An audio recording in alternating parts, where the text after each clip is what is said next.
So, what does the perfect crime really look like? Today, we're jumping headfirst into the story of a heist crew who honestly thought they had it all figured out. I mean, they were slick, they were bold, and they were absolute masters of their craft. But their biggest score, a job that went a little too right, ended up putting them on a collision course with a danger they never, ever saw coming. Okay, so the story just drops us right into pure chaos. A calm bank lobby is suddenly shattered by that one threat hanging in the air. This single moment, this brutal bit of precision, is where it all kicks off. And believe me, it sets the tone for everything that's about to unfold. All right, so who are the masterminds behind all this? Let me introduce you to the crew. You've got Slim, he's the leader. Alex, his partner. And then you've got the muscle, Frank and Otis. Now, their genius isn't just in the planning, it's the getaway. Get this, they rob banks on roller skates. Yeah, you heard me. They just weave through city streets with a speed and agility that pretty much makes them ghosts. It's a completely wild strategy, and you know what? It is flawless. Their very first target is a federal bank, and it nets them a cool $300,000. Now, this wasn't just about the money. This was proof that their crazy idea actually worked. But for a crew this ambitious, a test run is never the main event. But you see, for this crew, satisfaction is always just out of reach. 300 grand is a nice start, sure, but it's not the goal. They are already planning their next move, and they're eyeing a target that's bigger, way more dangerous, and holds a reward that's going to push their skills and their luck to the absolute breaking point. So the next job is a high-speed armored truck robbery. They're expecting cash, and they definitely get it. But while they're counting their haul, they find something else, something tucked away inside one of the bags.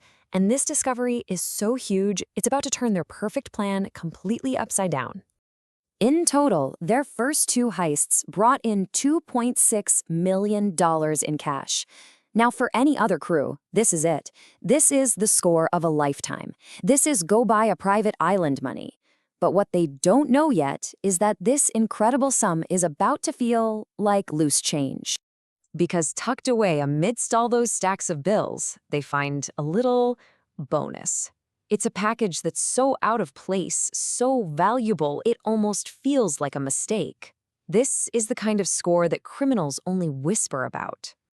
$20 million in untraceable bearer bonds.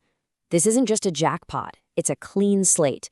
This is disappear forever money. No more risks, no more looking over their shoulders.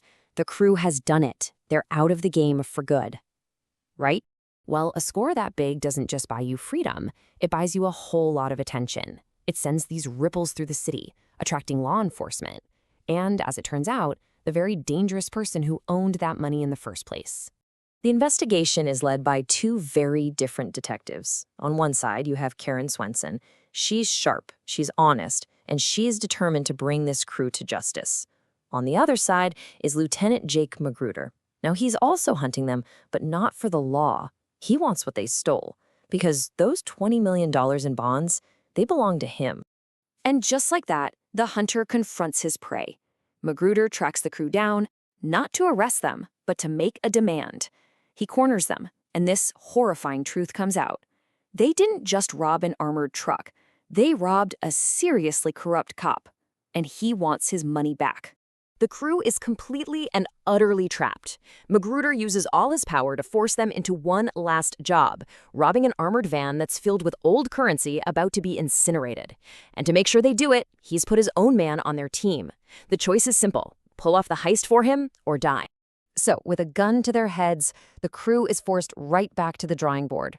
They have to plan the perfect heist, not for themselves, but for the very man holding their lives in his hands. And every single move they make is being watched. On paper, the plan Magruder lays out for them seems pretty straightforward. Hit the van, grab the cash, and hand it all over. But everyone in that room knows it's not going to be that simple. In this world, a simple plan is almost always a deadly one. To make sure his plan goes off without a hitch, Magruder pulls Slim aside with a chilling piece of advice. Just simplify things by killing Frank and Otis. He's not just using the crew, he is actively trying to tear them apart from the inside. The day of the heist arrives, and Magruder thinks he has them right where he wants them, desperate and totally under his thumb. What he fails to realize is that this crew does their best work when they're trapped, and they have a plan of their own, one that wasn't born from desperation, but from pure, uncut genius. So Magruder sets his trap, sending police to ambush the crew. But they're already a step ahead. They feed him bad intel, hit a completely different bank across town, and then lead the police on this wild goose chase that ends in a massive, fiery explosion. For Magruder, and for the entire police force, the case is closed. The crew is dead. The news reports a tragic end for a crew of thieves who flew a little too close to the sun. It really seems like their luck finally ran out, but with a team this clever, could their fiery end really be the whole story? No way. Not even close. That explosion wasn't an accident. It was the centerpiece of their master plan. It was a perfectly staged show designed to do one thing: make the entire world believe they were dead. Now that they're officially ghosts, the crew is totally free to put the final phase of their plan into motion. And this isn't just about escaping anymore. Oh no, this is about turning the tables and making sure Magruder gets exactly what's coming to him. And here it is, their checkmate.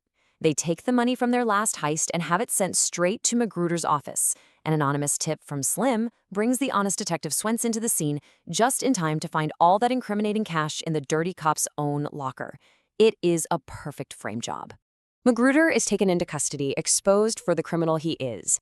The biggest threat to the crew is completely neutralized, and they manage to do it without firing a single shot back. They're officially ghosts, with $20 million in bonds.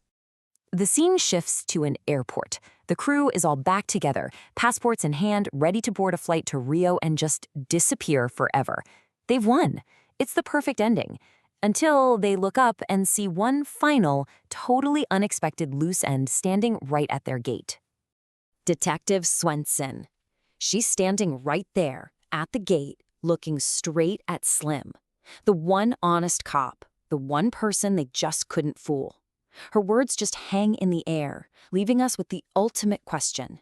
After the perfect heist, the perfect frame job, and the perfect escape, did they really get away with it? A question that proves, in the end, there might not be no such thing as a clean getaway.